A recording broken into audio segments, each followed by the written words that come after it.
The practices that Emperor Morvorix used to perform in order to cultivate this black magic would undoubtedly be considered extremely vile by the so-called humans of this mortal world. However, the method of this magic was such that its primary element was blood. At that time, only a handful of worshippers in this world had the opportunity to directly receive the blessings of Emperor Morvorix. To make himself more powerful and unstoppable, Emperor Morvorix caused countless floods of blood to flow in both his own world and the human world. In the blink of an eye, the Morvorix, through his special powers, could destroy distant lands.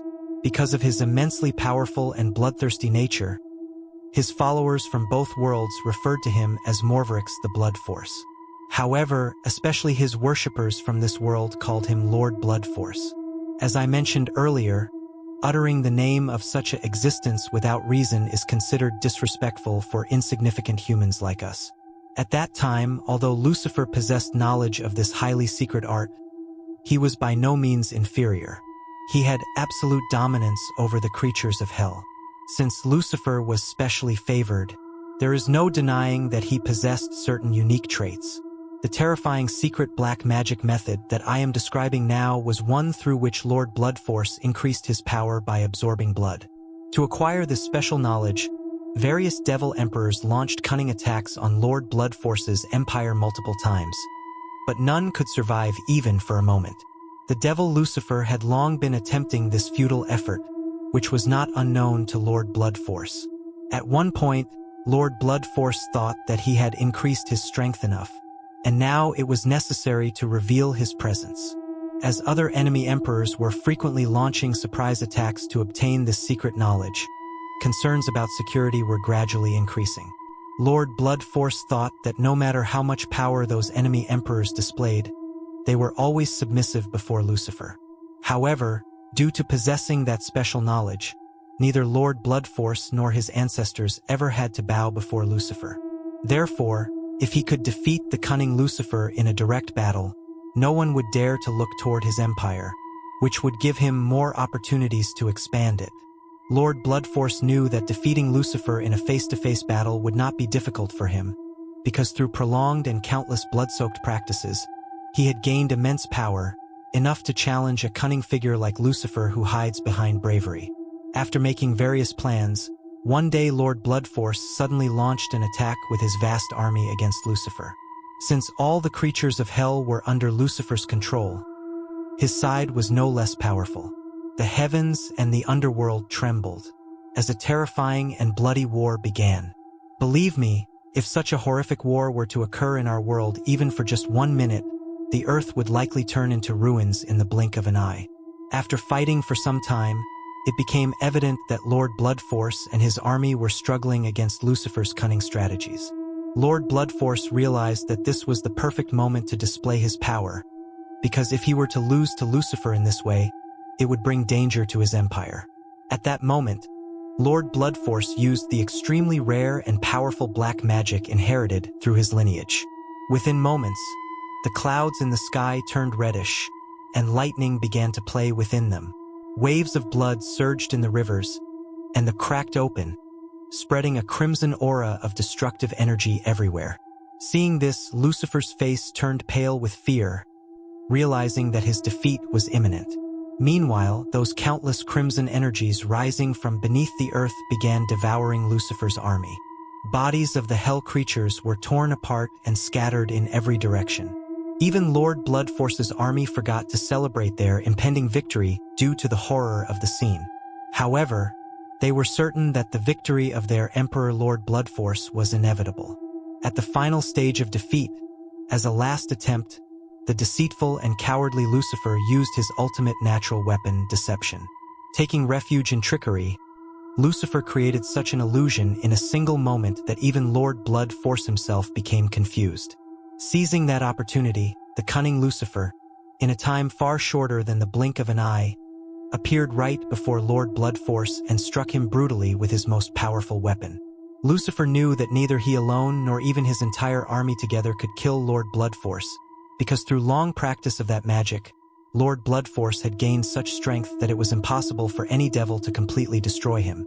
Therefore, Lucifer attacked with tremendous speed from a distance in such a way that Lord Bloodforce would not be able to stand up again for a long time. Due to that sudden and rapid strike, a devastating energy field was created, and before Lord Bloodforce could understand anything properly, he was severely injured and thrown into a distant mountainous region.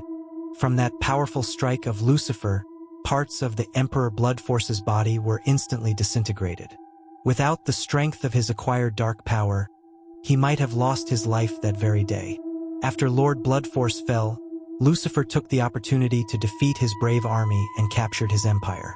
The injured Lord Bloodforce realized that to heal himself and regain his full strength, he would need a long time and continuous practice of that secret black magic. After the war, when some of his loyal subjects managed to find him while evading Lucifer's forces, Lord Bloodforce told them that until his strength was fully restored, he would not appear publicly, and for this he required their special assistance. His subjects were extremely loyal. They swore that they would restore their emperor to his former state at any cost and make Lucifer and his army pay for their vile deception. Once their emperor regained his full power, he would not only reclaim his empire but also conquer hell itself. From then on began the practice of restoring Lord Bloodforce's power. However, to achieve faster results in this process, assistance from certain special humans of our world was required. Thus, from that time, many capable individuals from our world began to seek the favor and blessings of the Lord Bloodforce. Among them, fortunately, was also one of my ancestors. Gradually, even many followers of Lucifer became followers of Lord Bloodforce, because the rewards that Lord Bloodforce granted his followers in exchange for dedication and cooperation were far superior to anything Lucifer could offer. In fact, Lucifer did not have the ability to grant such rewards. Let me inform you that the greatest reward Lord Bloodforce gives to his followers is an extremely powerful ability of hypnosis. If you think deeply, you will understand that there is no greater power than this. Through hypnosis, there is no wealth in this world that cannot be obtained by humans. However, this special gift is granted only to his chosen followers. Those who can make a significant contribution to the process of strengthening his power. This is by no means an easy task. The followers of Lord Bloodforce who succeed in doing so receive his special blessings, and in certain cases, they are fortunate enough to establish direct contact with him. The actions we carry out here every day are gradually increasing the power of Lord Bloodforce. He is preparing in secrecy for his ultimate revenge. Lucifer understands everything, but he does not have the courage to stop us, as long as Lord Bloodforce himself is protecting us. A terrible fate awaits the deceitful Lucifer in the near future. Whether our generation will have the opportunity to witness or learn about Lucifer's downfall is uncertain, but those who do will undoubtedly be fortunate. And on that day, even our souls will proudly say that once, we too were not any less fortunate, because we also received the blessings of Lord Bloodforce. I hope it is now clear to you whom we worship and what our purpose is. Saying this much, Sir William paused. As Oliver listened to Sir William, he seemed to fall into a trance-like state. Hearing all these words, Oliver found it difficult to believe even his own ears. What had he just heard? Could all of this really be possible? Sir William began speaking again. Now, I will give you an idea about the structure and rules of our society. There are 4 grades of members in our society: cardinal grade, royal grade, secondary grade, and elementary grade.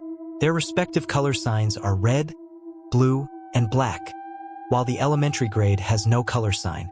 This system of color signs is very important, and only the members of the cardinal and royal grades have these signs displayed on their clothing, as you can see on my attire and on the attire of some royal grade members present among you. Members of each grade receive various benefits from the society according to their rank.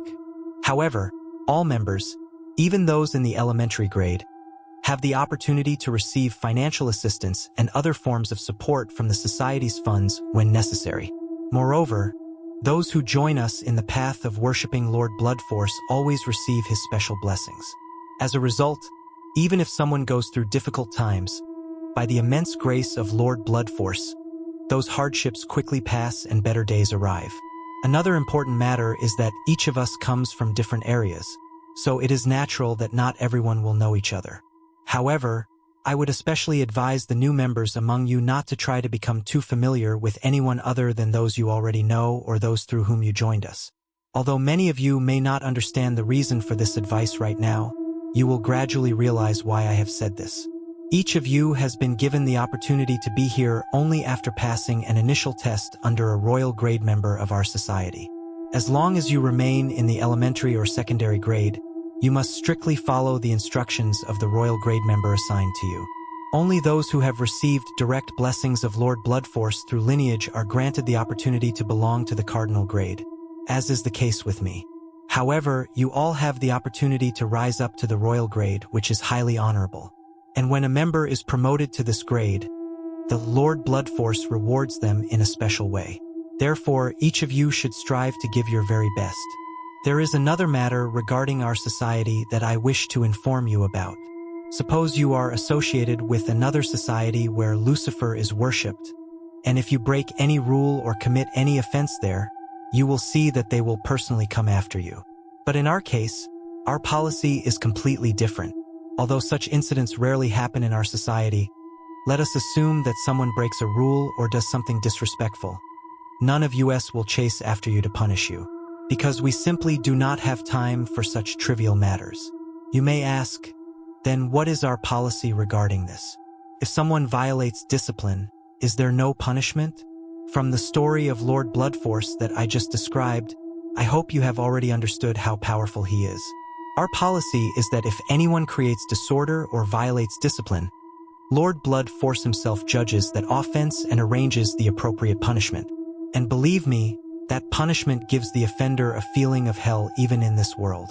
Therefore, I would humbly request all of you to follow the rules and regulations of our society very carefully.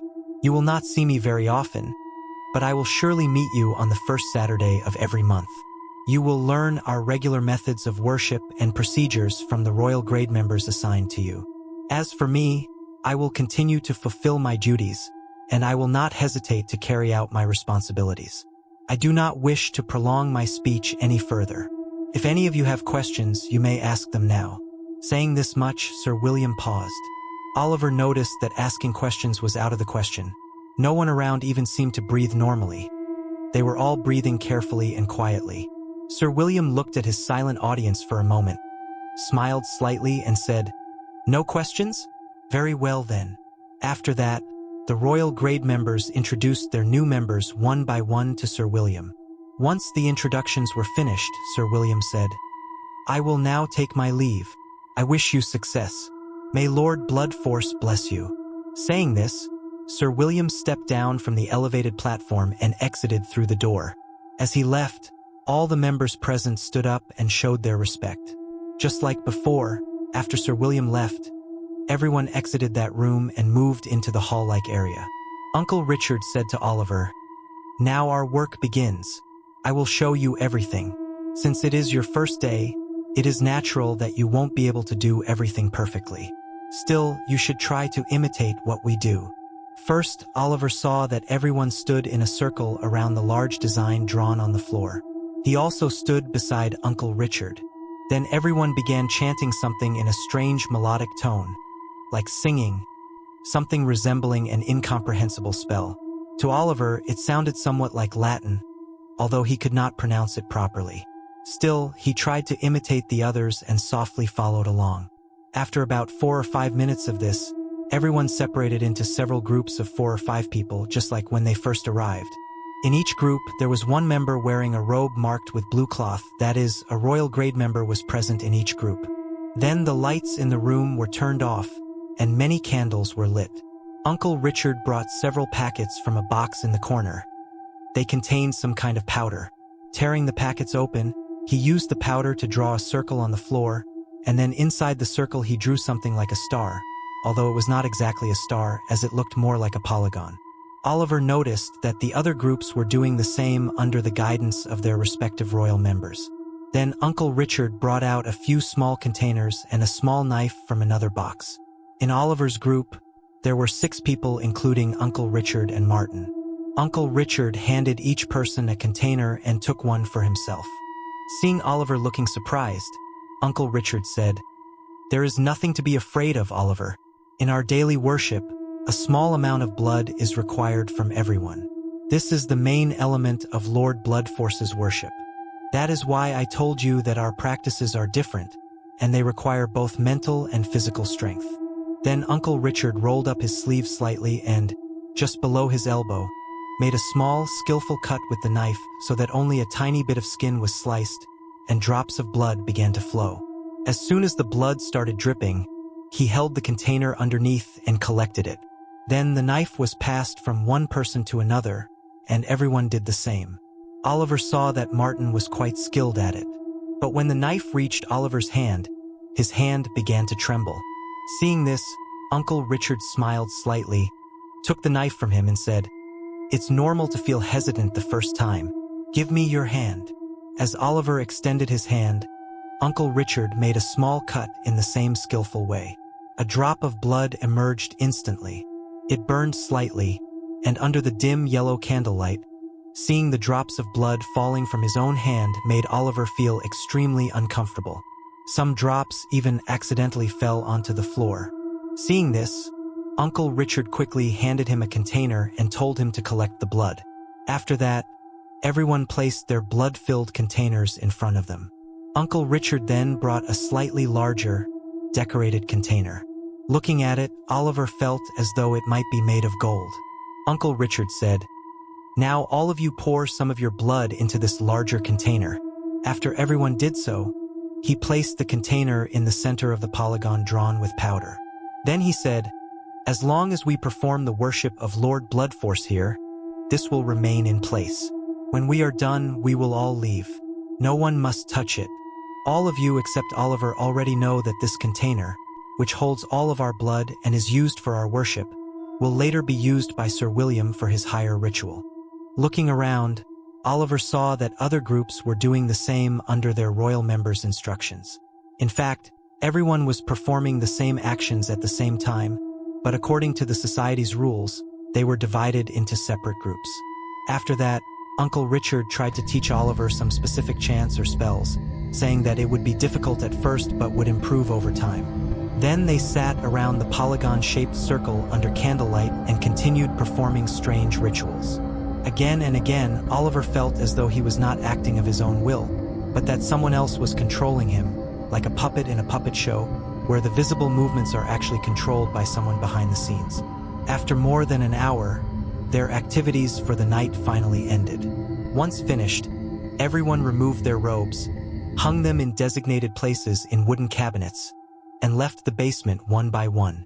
Normally, members of an organization exchange polite farewells after an activity, but Oliver noticed that nothing like that happened here.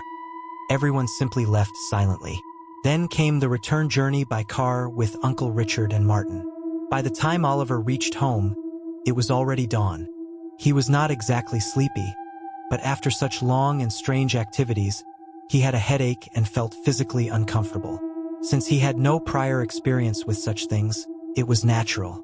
So he got some rest and later woke up to carry on with his usual household tasks. From then on, Oliver's time began to pass quite well. Almost every afternoon, he would visit Uncle Richard's office to spend time with Martin. And sometimes Uncle Richard and Martin would come to his place in the evening for coffee and conversations. Through them, Oliver learned many new things. His weeks passed in this routine, and every Saturday night he would devotedly participate in the activities at Sir William's house with Uncle Richard and Martin. Although Oliver's main goal was to gain supernatural powers, after becoming involved with the society, he gradually felt that his time was passing better than before. Especially, he no longer faced financial difficulties. Whenever he wanted to buy or do something, he did not have to worry much about money. At times, Uncle Richard would even slip some dollars into his hand as pocket money or under various excuses, and the amount was quite significant. However, Oliver secretly learned from Martin that this money actually came from the society itself, so that its members could remain financially stable and motivated to continue their activities. In fact, this information is not supposed to be directly shared with members of the elementary or secondary grades, but Martin had found it out through his own curiosity and investigation. In this way, several months passed quite smoothly for Oliver. Saying this much, Mr. Oliver paused. Hearing all these things from Mr. Oliver, An expression of immense astonishment appeared on Ethan's father and mother's faces. Meanwhile, Ethan, who was secretly hiding behind the wall and listening to everything, began to feel a dizzy sensation in his head. He became so confused that he could not understand whether Mr. Oliver was actually telling the truth or simply narrating a story to achieve some purpose through his parents. Seeing Mr. Oliver pause, Ethan's father, Mr. Jonathan, spoke up. "Why did you stop, Mr. Oliver? Listening to you, I cannot quite understand whether we are truly sitting here hearing all this, or if we are dreaming. These things are happening beyond our sight in this world. Yet look at us and the people around us. We all live such ordinary lives. Many of them probably have no idea about any of this. And if we accept what you are saying, then it is also true that those who are involved in these matters exist among us in the form of ordinary people. Just like you. If you had not told us all this today, we would have considered you an ordinary man for the rest of our lives." Mr. Oliver then replied, "You are absolutely right, Mr. Jonathan. I can see that you have more to say, but I would request you to listen to everything before judging me. From what I have told you so far, you must be thinking that my life was going quite well. Then what is my purpose in telling you all this? I have already taken up a lot of your time, but now I have reached the very end of my story. In a moment, you will understand why I have come to you today to say all this." Then Oliver began speaking again. One afternoon, during their usual gathering at the park, Oliver learned a secret from Martin. While they were talking about various things, Martin suddenly said, "Look, Oliver, I want to tell you something, but you must promise me that you will not reveal this anywhere." After Oliver gave his word, Martin said, "The day before yesterday, I found out from a source that the house you are currently living in and taking care of actually belongs to Uncle Richard. At first, I did not believe it, but later I realized it was true. It is true that the house previously belonged to his friend, and that friend moved to Atlanta with his family. But why he did not disclose that his friend actually sold the house to him remains a mystery to me. Since Uncle Richard is a seasoned businessman, I assume he might have bought the house at a lower price with the intention of selling it later at a higher price. But continuing the selling process while also arranging for you to live and work there, it felt somewhat unusual to me. However, it is also true that Uncle Richard genuinely helped me during my difficult times. So perhaps this is simply a reflection of his generosity." Hearing these words from Martin, Oliver was quite surprised. At times, he himself had felt that the kindness Uncle Richard constantly showed toward him was not entirely normal, but his suspicion could also be unfounded. Perhaps Uncle Richard was simply a kind-hearted man, and that was why he had done so much for him. Then, one evening, Uncle Richard and Martin came to visit Oliver, as they occasionally did. Uncle Richard said to Oliver, "Today, I have come to discuss something very important. You are truly very fortunate." Oliver could not quite understand what Uncle Richard meant by this. What new fortune had suddenly come his way? Noticing Oliver's curious expression, Uncle Richard began to explain. "Look, Oliver, I have been associated with our society for many years. I have invested a great deal of time and effort into it. In return, I have been honored with the status of a royal grade member. But today, I must say that you are about to receive an opportunity that is the lifelong dream of every devoted member of our society." He paused briefly and then continued, "It is time for you to know that every 4 months, on a specific day, a special ritual is performed to please Lord Bloodforge. This ritual is conducted by Sir William himself, and one member from among us is given the opportunity to assist him. Believe me, this honor is no less than holding a cardinal grade position, and you are soon going to receive that honor." Hearing this, Oliver was completely taken aback. He had only been part of the society for a few months. He wasn't even sure if Sir William knew him well, so how could such an opportunity come to him so quickly? Oliver said hesitantly, "But how is that possible, Uncle Richard? There are many members here who have worked tirelessly for years and contributed significantly to the society, and I have just joined recently. Receiving such an opportunity so soon feels almost unimaginable to me." Uncle Richard smiled slightly and replied, "It is natural for you to feel that way, but this opportunity is not granted solely based on long-term contribution. You could say that those who receive this chance are chosen by Lord Bloodforge himself. In this selection, Sir William has little to no role. He added, "Yesterday, Sir William himself contacted me and shared this good news. Since then, I have been truly delighted, because you joined the society under my supervision, and that has now become a matter of pride for me. Since being promoted to royal grade, you are the first among my assigned members to receive such an opportunity." Then he instructed, "On the night before the first Saturday of next month, you will attend the special ritual with Sir William. Martin and I will accompany you there. Until then, you should prepare yourself physically and mentally. If you succeed in this, your life's purpose will be fulfilled." Oliver could hardly believe that he had received such a great opportunity. Finally, the awaited day arrived. Following Uncle Richard's instructions, Oliver went to his house in the evening with Martin.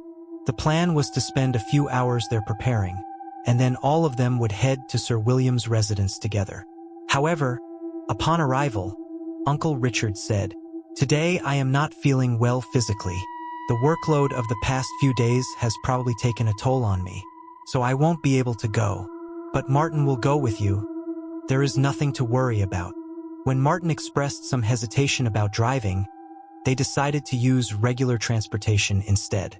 By the time they reached Sir William's house, it was quite late. As they stood at the gate, the security guards opened it without asking any questions and bowed respectfully. This behavior felt somewhat unusual to Oliver. As they walked across the lawn, Martin whispered, "Doesn't today feel a bit off to you?" Oliver also noticed that the surroundings were unusually quiet. As they entered the house, they were even more surprised. All electric lights were turned off, and instead, numerous candles and lamps were lit. The entire atmosphere felt mysterious, as if something unusual was about to take place. They went down to the basement. There too, the same setting: darkness, candlelight, and an eerie silence. They both wore their black cloaks and sat in a corner, quietly discussing different things while waiting. Suddenly, a harsh voice echoed from the staircase. "Sir William will arrive at the designated time. Until then, please wait." The figure seemed like a shadow, unclear and unsettling. After about an hour, Sir William was finally seen descending the stairs. Today he was dressed differently, a deep red robe. In his hand was a wooden box. Seeing it, Oliver recalled that he had seen a similar box before at Uncle Richard's place. It was the same box that contained that strange blue stone. However, this box seemed slightly larger than the one Oliver had seen before. As Sir William came down, he smiled very naturally and said, "Sorry, it seems I made you wait for quite some time. Anyway, we don't have the luxury to waste any more time now. Richard already informed me about his illness. Of course, he also told me that Martin is a suitable companion for Oliver today, so I believe I have nothing to worry about." By then, Oliver and Martin had already stood up to show respect. Sir William addressed Martin. "Oliver has to take part in a very special ritual with me today. You have done a noble job by bringing him here. However, until our activities are completed, you will have to wait here for now." Martin nodded in agreement and wished Oliver good luck. After that, Sir William led Oliver toward a passage-like area, where there were several closed rooms on both sides.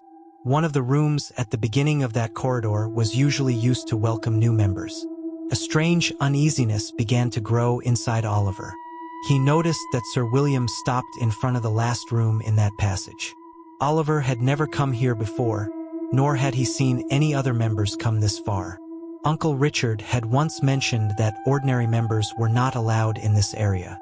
Standing behind Sir William, Oliver heard him say in a slightly heavy voice, "Today's ritual will take place in this room. Being able to enter this room is itself a great fortune, especially for someone young like you." With that, Sir William turned the knob and opened the door.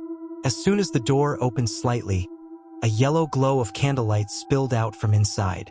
Oliver glanced back but could no longer see the place where Martin was sitting. They stepped inside, and Sir William closed the door behind them. Inside the room, only a few candles were burning, creating a suffocating atmosphere. The room wasn't very large. As soon as Oliver looked to his right, His heartbeat seemed to stop for a moment. What horrifying sight was he witnessing? Along the walls, reaching up toward the ceiling, were grotesque statues. Each statue had numerous arms extending from both sides of its body. The entire structure was pitch black, likely carved from stone, yet incredibly precise in detail, so lifelike that it sent chills down the spine. But the most terrifying part was the eyes. It looked as if two massive red gemstones had been placed where the eyes should be. When one stared into them, it felt as though the statue was alive. From what Oliver could tell, the statue was only sculpted down to the waist and was mounted on a large stone pedestal attached to it. The distorted face, the wild and violent expression. Oliver could not understand how such a terrifying figure could inspire devotion in anyone. Overcome with sudden fear, an incoherent sound escaped his mouth. Seeing this, Sir William smiled and said, "You are startled just by seeing the idol of the great Lord Bloodforce, Oliver? Now imagine what your condition will be when Lucifer himself stands before you." He added, "But this expression of Lord Bloodforge is not meant for you or me. If you receive his special favor, you will never have to look back again in your life." Hearing this and seeing the statue, Oliver began to feel that perhaps he had made a terrible mistake. In his pursuit of supernatural power, had he walked into something horrifying? He gave no reply. Not receiving any response, Sir William opened the box he had brought with him. As soon as the lid opened, the candlelight fell inside, and something sparkled. Oliver saw that inside the box was a large stone or gem hanging from a thick chain, similar to what he had once seen with Uncle Richard, but this one was different in shape and noticeably larger. The one Uncle Richard had was blue, but the one in Sir William's hand appeared to be a deep red. Sir William took the chain out and wore it around his neck. Noticing Oliver's astonished gaze, Sir William said, "This is one of the most valuable possessions of our society. Its worth cannot be measured in dollars. By great fortune, Lord Bloodforce has granted me the honor of wearing it." Then he bowed in a particular manner before the terrifying statue. Watching all this, Oliver felt that this horror was not meant for him. Forget gaining supernatural power. If he could just escape from here, that would be enough. As he observed everything around him, his desire for supernatural power gradually began to fade, replaced by an unknown fear. Turning toward Oliver, Sir William said, "Listen, Oliver, we will begin our ritual shortly. Before that, I want to tell you a few things, because later I might not get the chance. You already know that you are chosen by Lord Bloodforce himself. Naturally, you must be wondering, you have not been with us for long, and there are many more experienced members here. Then why were you chosen? To be honest, even I do not have a clear answer. But I can tell you this much: Lord Bloodforce chooses only those who are worthy. I can, however, tell you when and how you were selected. When potential members undergo their initial tests to join our society, that is when their fate is determined. Our royal grade members receive special training for this." He pointed at the object hanging from his neck and said, "This, what you see, is a special power stone. Just as power is supplied from a power station, these stones also supply power in a similar way. Every royal grade member possesses one of these, and they are blue in color. They not only grant special abilities but also help in testing new members. The secret behind being chosen lies hidden within this very test. When an interested member touches this stone, and at the same time the royal grade member responsible for the stone performs a specific ritual, a unique sensation is created within the person touching it. On the walls of their mind, a scene appears, so vivid that it feels exactly like reality itself. Generally, these visions are of two types: those who are worthy of becoming members but not suitable for participating in this special ritual witness one kind of scene, and those who are worthy both of becoming members and of participating in this special ritual witness another. Those deemed fit for this ritual see a turbulent, raging landscape, one that resembles the surroundings during the impending destructive resurgence of Lord Bloodforge. At the same time, the power stone in their hand becomes as hot as a burning piece of coal, representing the unimaginable wrath of Lord Bloodforge. At a certain moment, when the royal grade member asks questions and becomes certain from the responses received, he informs me. Later, through another special process which I cannot disclose to you right now, I confirm it once more. That is how a member is chosen by Lord Bloodforce to participate in this ritual. Those who are not fit for this special ritual but are suitable for our society's regular activities experience something entirely different. And those who are not worthy of being associated with us in any way see or feel nothing at all. I am certain that when Richard heard your response, he was both astonished and delighted at the same time. Even after becoming a Royal Grade member, you are the first person he has brought into our circle. Even the boy who came with you today was not chosen. Richard assured me that he did everything possible to prepare you for this day. And I believe him because I trust him. He will surely be rewarded for his efforts. The reason I am telling you all this is because we will begin our ritual very soon. And at that time, the idol of the great Lord Bloodforce that you see before you will be infused with a fragment of his very essence. You may say that this lifeless stone statue will become partially alive. And that will be the greatest moment of your life. You will offer yourself to Lord Bloodforce. By absorbing a portion of your youthful life force, Lord Bloodforce will take another small step toward gathering strength for his resurrection. If you possess a strong mind, you may still be able to live a normal life afterward. But if you fail to endure the process, you may have to spend the rest of your life in physical ruin. But believe me, by the special grace of Lord Bloodforge, the rest of your life will be lived with greater ease than that of kings. You will be rewarded with immense wealth and power. As you understand, I cannot guarantee what condition you will be in after today's process. That is why I am informing you of all this beforehand. You may consider this a rule, one that I am also bound to follow. Hearing Sir William's words, Oliver was utterly stunned. What was he saying? If Oliver could not even continue living a normal life, then what use would wealth or power be? And Sir William could not even guarantee whether he would survive at all. If something beyond his endurance occurred, he might never again see the world outside this room. And no one outside would ever know. As these thoughts overwhelmed him, tears filled Oliver's eyes. He began to regret his own actions. He realized how grave a mistake he had made, and how unknowingly he had entangled himself in something truly horrifying. This was a terrifying world. Gathering his courage, Oliver spoke loudly. I'm sorry, Sir William. With due respect, I cannot take part in today's ritual.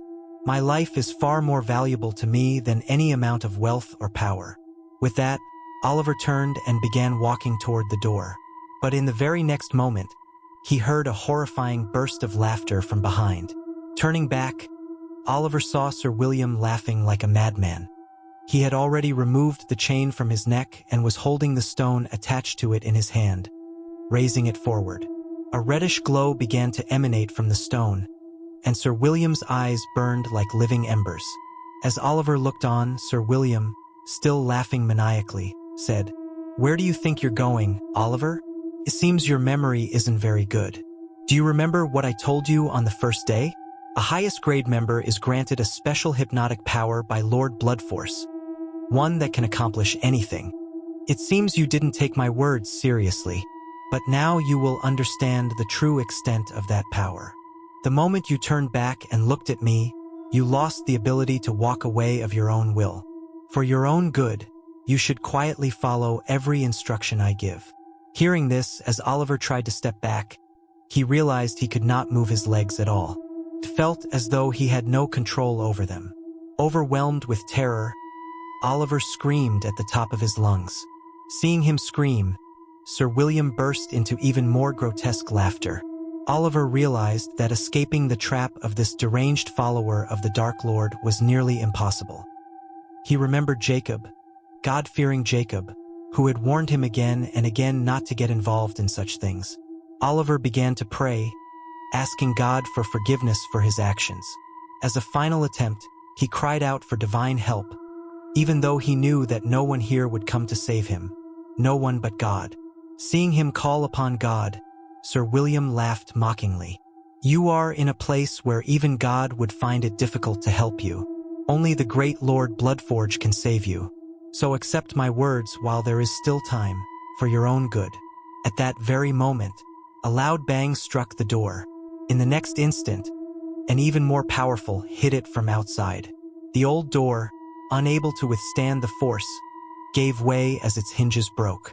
Both Oliver and Sir William were startled. With a violent crash, the door burst open, and Martin's body almost tumbled into the room. At first, seeing the grotesque statue of Lord Bloodforge and Sir William's frenzied expression, Martin was momentarily stunned. But in the next moment, he shouted, "I had a feeling something was wrong, but that kind of scream, it could only come from someone on the brink of death.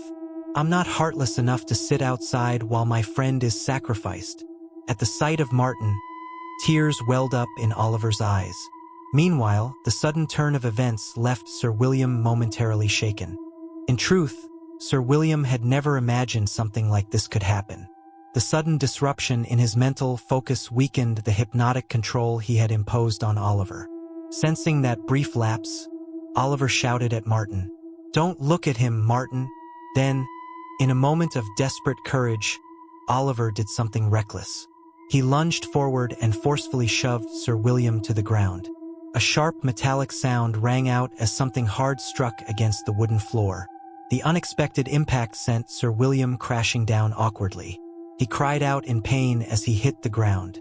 Seeing this, Martin, momentarily losing his composure, shouted, "Run, Oliver. If we stay here even for a second longer, he'll kill us both." Without waiting, Martin dashed out through the door. Oliver followed him immediately. As they fled the room, they heard Sir William shouting behind them in furious rage, "You fools! The protective charm that even our ancestors hesitated to touch. You have damaged it with your stupidity. Do you have any idea what this could unleash? The gates of hell will open. Creatures from the abyss will rise and tear everyone apart.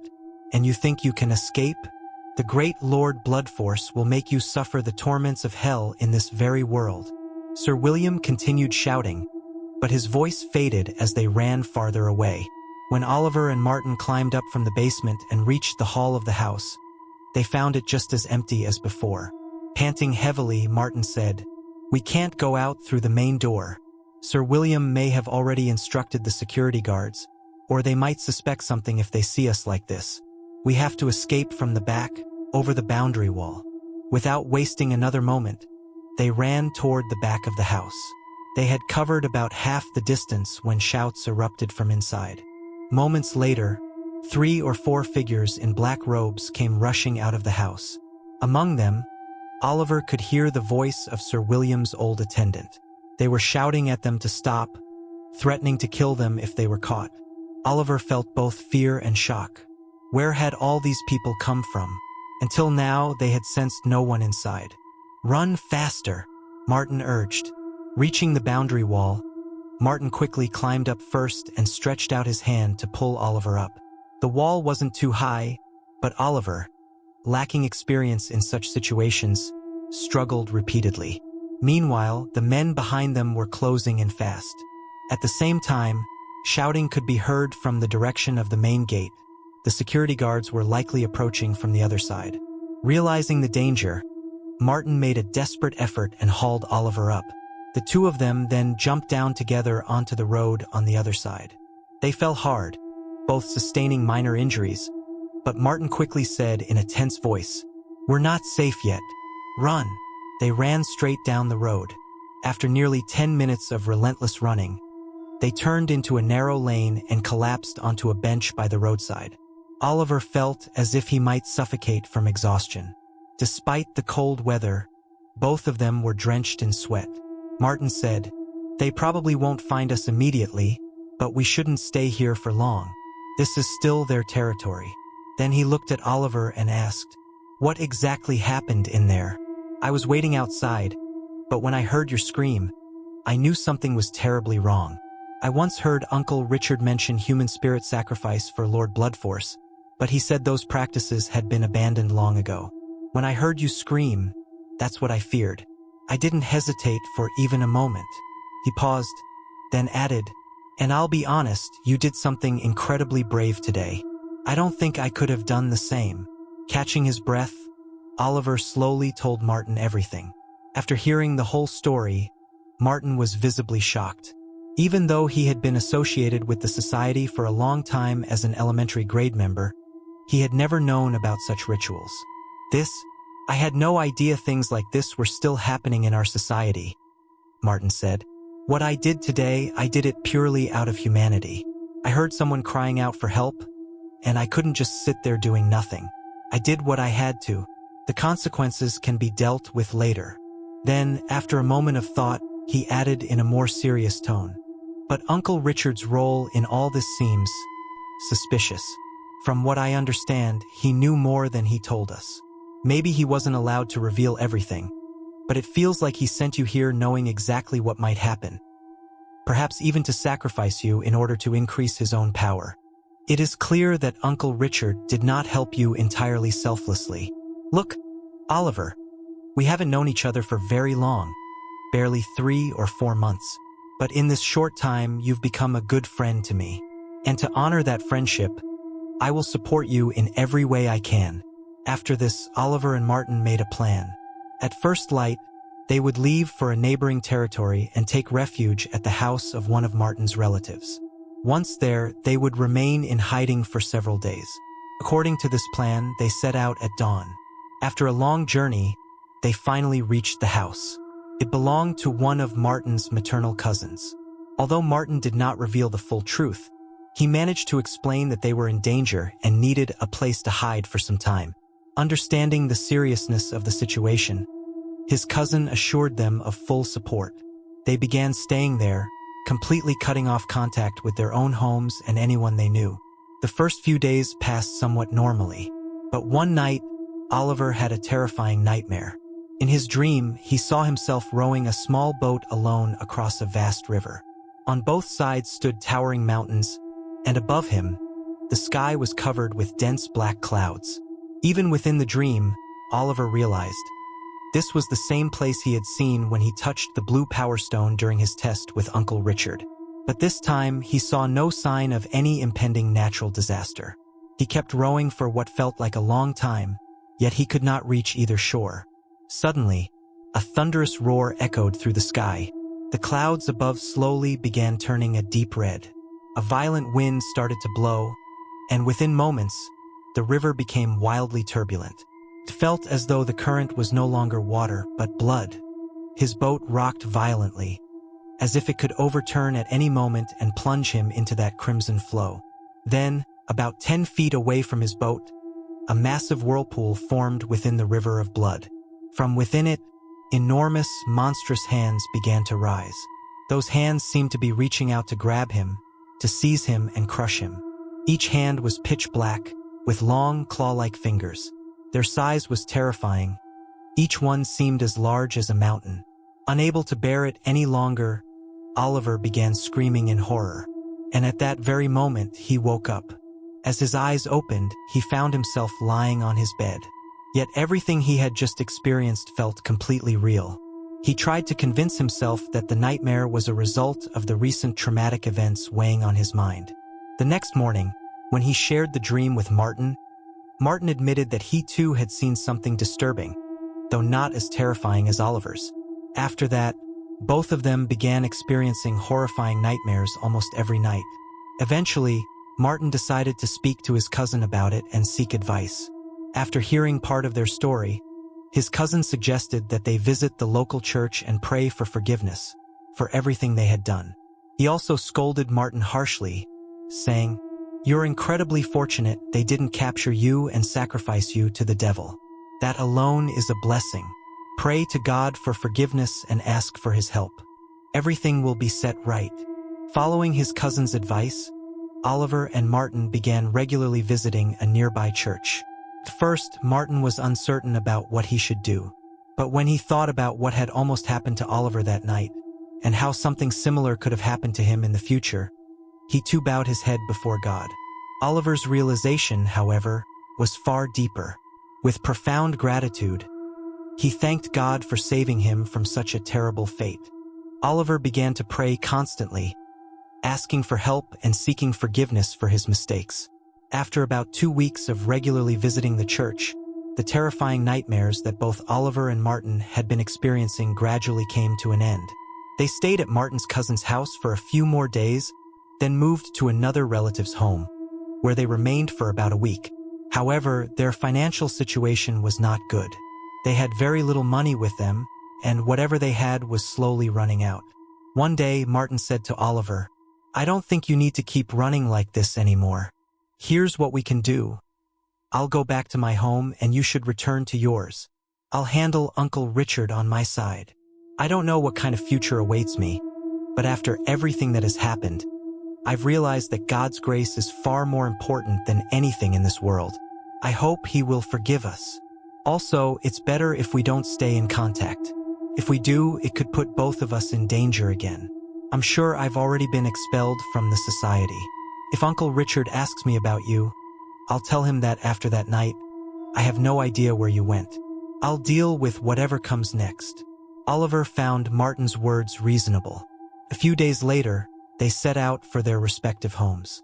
At the time of parting, Martin promised Oliver that even if they never met or spoke again, their friendship would remain unbroken for life. After returning home, Oliver faced serious problems within his family. Due to his long absence, his parents had filed a missing person report at the police station. As a result, he was also subjected to questioning. Gradually, as things settled down, Oliver began rebuilding his life. He started a small business and, over time, achieved steady progress. Several years later, he got married. Since then, up until the present, he had not faced any such problems again. He never reconnected with Martin and never learned what had happened to him afterward. At this point, Oliver paused. "Dear listeners," he continued, "this is the story I was telling Ethan's father Jonathan and Ethan's mother. From the very beginning, Oliver's story had astonished them. But after hearing this final part, they were left completely speechless, unable to decide what to say or do. After a brief silence, Mr. Oliver spoke again. That dreadful night changed the course of my life forever. It is something I can never forget. But by the grace of God, I was able to stand on my feet again. Now, after hearing all this, you may be wondering how you can possibly help me. After my marriage, I initially did not want to tell my wife about any of this. But after Arthur was born, we began to notice certain abnormalities in him. When doctors failed to determine any specific cause for his condition, I was mentally shattered. Sir William's cursed words began echoing in my mind again and again. I realized that the curse of that dark power had fallen upon my family. That was when, for the first time, I told my wife everything about my past. The same story I have told you today. She was deeply hurt that I had hidden it from her for so long and did not speak to me properly for quite some time. Even then, I gathered myself and continued fighting through life. When Emily was born, it was a moment of immense joy for us. Her innocent smile and childish laughter filled our lives with happiness. I believed that, by God's grace, nothing bad would happen to her. But now I understand I was wrong. My little girl, who once laughed and played so freely, is now going through one of the hardest times of her life, caught between life and death. Even in her case, the doctors cannot identify any clear cause. But I know what is happening. She can no longer sleep peacefully at night. Sometimes, she wakes up screaming in terror, crying that she sees a monstrous creature in her dreams, emerging through red clouds, with many arms, trying to grab her and take her away. Whether others understand it or not, I know what is happening to her. From some unseen realm, a horrifying entity is slowly draining the blood and life force from my little daughter. I am responsible for all of this. For the sake of God, please help me." As he said this, tears rolled down Mr. Oliver's face. It was clear from his expression that the thought of his only daughter's impending fate was tearing his heart apart. Hearing all of this, Ethan's parents became deeply emotional as well.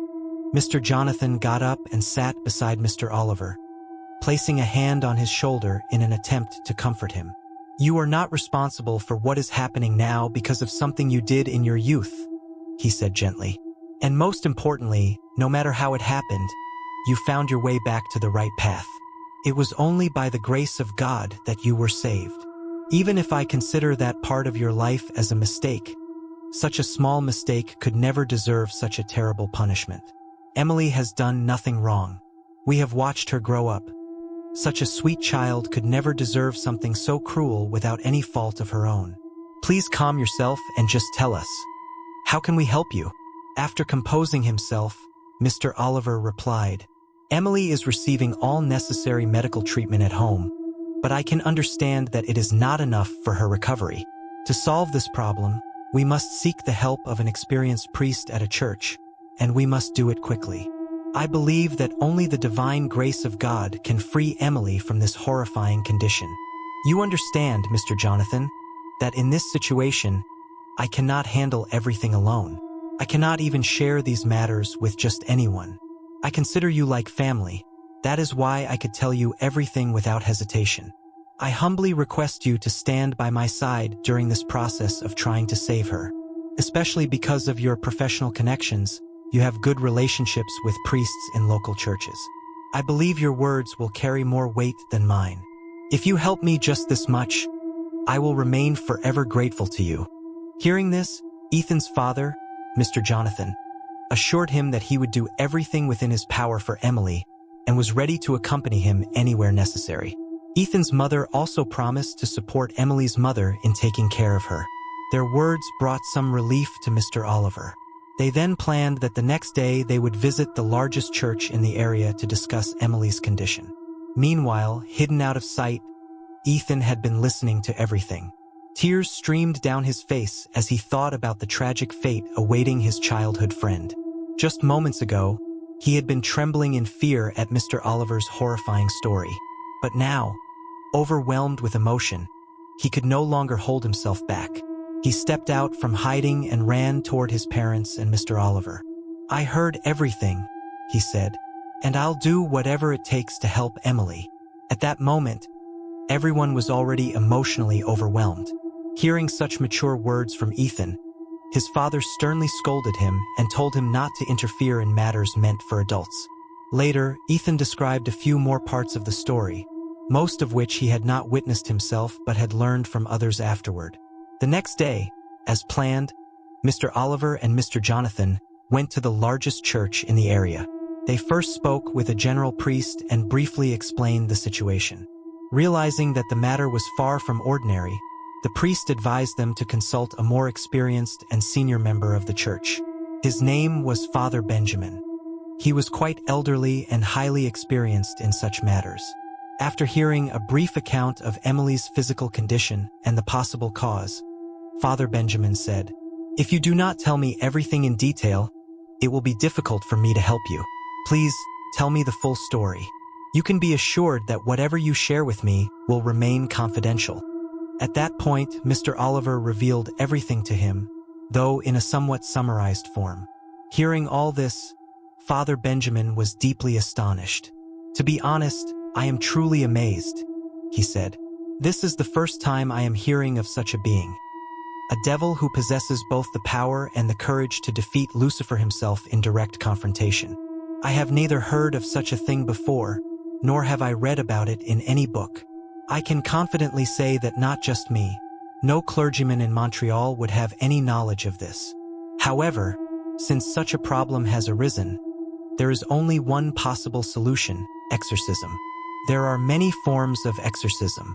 If what you are saying is true, then from what I can understand, the most powerful form of exorcism would be required in Emily's case. But I am concerned whether a little girl in such a fragile physical condition would be able to endure something so intense. Even so, I see no other option. Rather than doing nothing, you should at least try. If God's grace is upon her, she will recover." Hearing this, Mr. Oliver agreed and requested Father Benjamin to personally oversee and assist them in the process. Father Benjamin sighed and said, "Look, I am quite old now. Performing such an exorcism is no longer within my capacity. I gave up performing exorcisms of this level a long time ago due to my age. However, I have many young students who have trained under me and have already gained significant experience and success. The most I can do now is supervise the process and be physically present. Because after hearing everything you've said, I cannot consider this a normal situation. The actual work will be carried out by my students. I admit there was a time when I was well known as a skilled exorcist. But now, this old body of mine can no longer that kind of pressure. After hearing Father Benjamin's words, Mr. Oliver and Ethan's father, Mr. Jonathan, discussed briefly and agreed. It was then decided that in 2 days, sometime between late afternoon and evening, Father Benjamin would arrive with his students. Father Benjamin repeatedly warned them about one thing: this plan must not be revealed to anyone outside. And during these 2 days, Emily must not be left alone even for a moment. After finalizing everything, they returned home. Ethan came to know about all of this the following day, the day before the exorcism. As soon as he heard, he stubbornly insisted that he would stay by Emily's side during the ritual. Being young, he didn't fully understand how dangerous the situation truly was. Even after being scolded by his parents, Ethan refused to back down. Eventually, the elders allowed him to go, but strictly forbade him from going near Emily, as it could put him in serious danger. On the day of the exorcism, Ethan arrived at Emily's house with his parents. Present there were Emily's parents, Ethan's family, and Emily's grandparents. Just as evening began to fall, Father Benjamin arrived with 5 other priests. Among them, one was introduced separately. His name was Father Michael. Father Benjamin said, "Father Michael will lead today's exorcism. He is much younger than me, but do not doubt his abilities. His reputation in this field has already spread far and wide."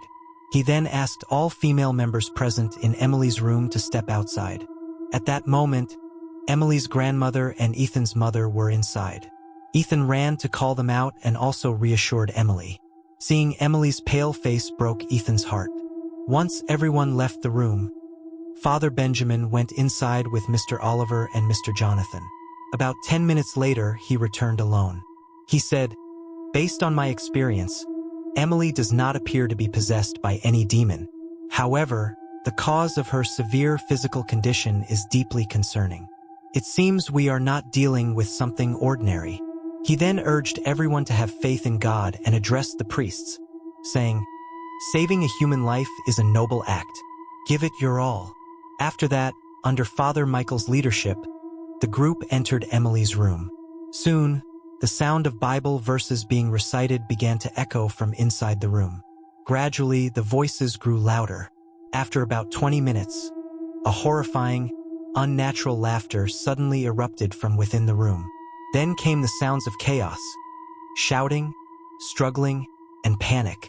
Father Benjamin rushed forward, but before he could reach the door, it suddenly opened.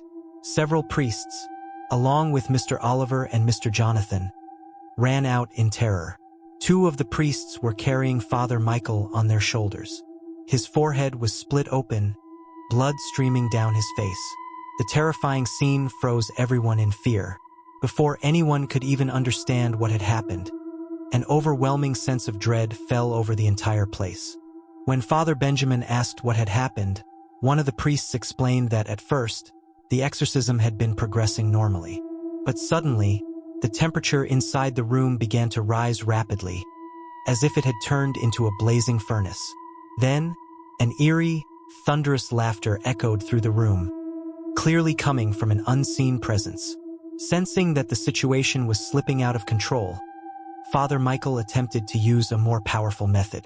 But at that very moment, an invisible force struck him with tremendous power, hurling him violently against the wall. The others standing nearby were also injured in the impact, but Father Michael suffered the most severe wounds.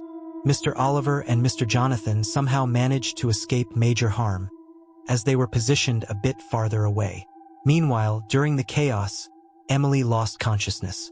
Father Benjamin immediately instructed a few people to rush Father Michael to the nearest hospital for emergency treatment. By then, the commotion had drawn the attention of the neighbors, many of whom gathered outside the house. Without wasting any time, Father Benjamin led the others into Emily's room. Ethan followed closely behind, despite being visibly terrified by everything unfolding around him. Inside, they found Emily lying unconscious on the bed. Father Benjamin quickly ordered someone to bring a doctor. Initial attempts were made to stabilize her, and shortly afterward, a doctor arrived. After prolonged efforts, Emily finally regained consciousness. But the moment she woke up, her face was filled with sheer terror. She couldn't speak. The doctor administered some medication to calm her down and eventually put her to sleep. Then Father Benjamin spoke, his voice heavy with concern. There is little difference between what happened to Michael and what could have happened to me. Everything I know, I have taught him. We have faced many terrifying entities before, but never anything like this. He paused, then continued, From the very beginning, I had a feeling this was beyond anything ordinary. And when I realized that Emily was not possessed, when there was no sign of any demonic presence, my doubts only grew stronger. After seeing what happened to Michael, I am now certain that resolving this is beyond our capabilities. He took a deep breath. Still, I will try to learn more about this. And if I find any possible solution, I will personally inform you. Then he added in a softer tone, But remember, this human power is limited. Only God can make the impossible possible. You must pray for Emily, constantly and sincerely, because the force influencing her is something we were not given the power to fight.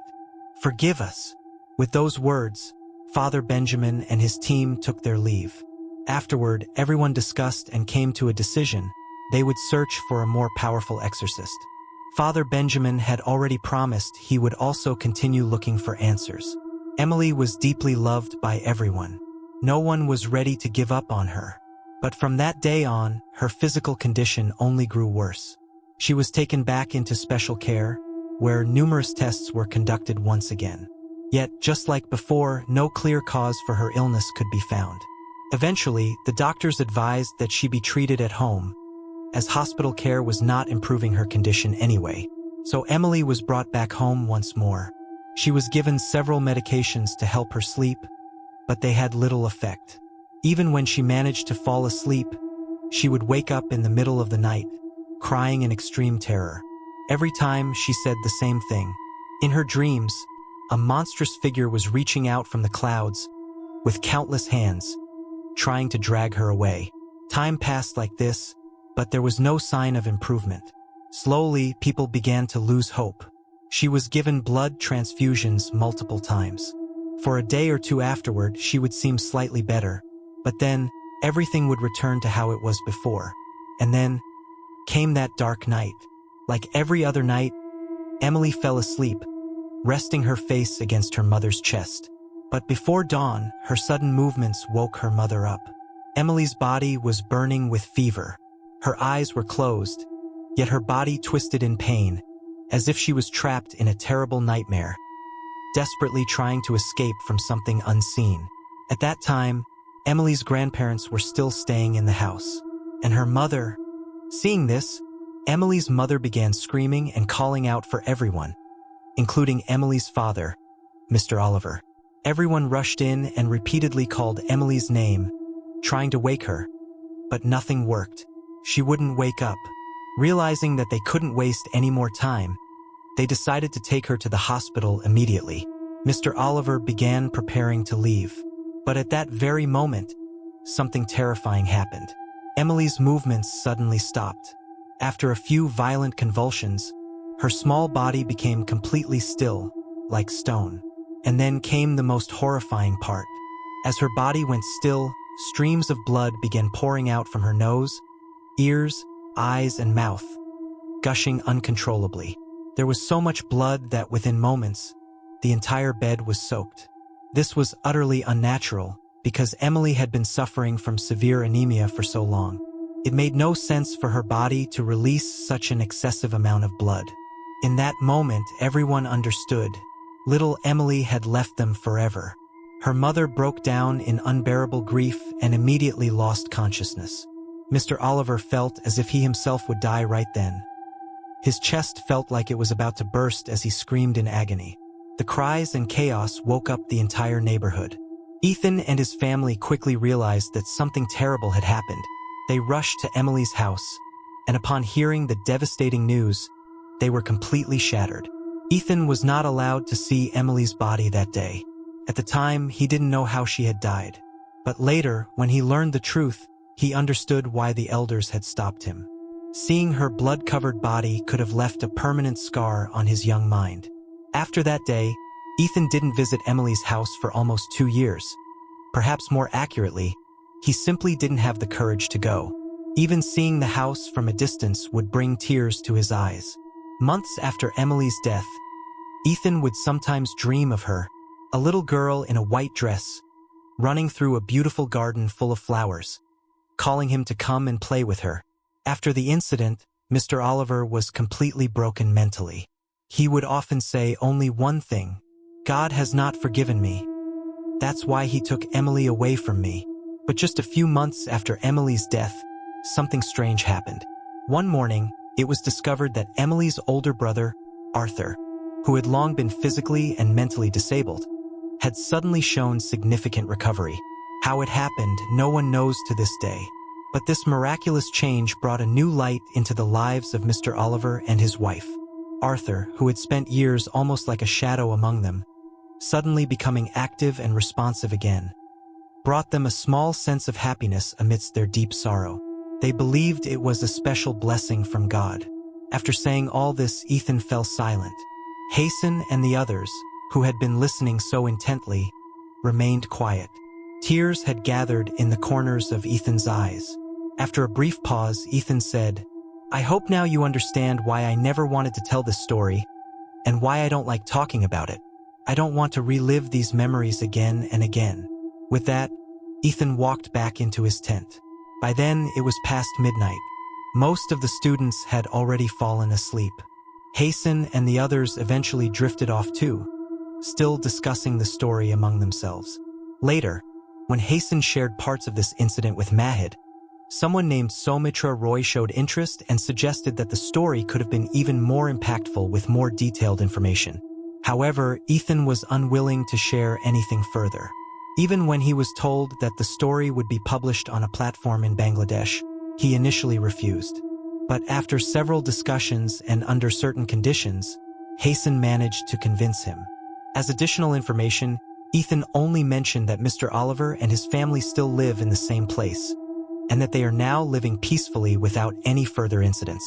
Dear listeners, this story contains several sensitive elements, and after hearing it, you might have realized something unsettling. We often hear about Satanism, those who worship Lucifer. But what if there exists something beyond that, something unknown, a form of worship that is entirely different from Satanism, from the Illuminati, from Freemasonry? Different symbols, different rituals, different intentions. Could such groups exist even in places like Bangladesh?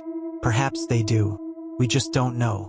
This story leaves us with a disturbing thought, that beyond the secret societies we think we know, there might be others, far more hidden, far more mysterious, and perhaps far more dangerous.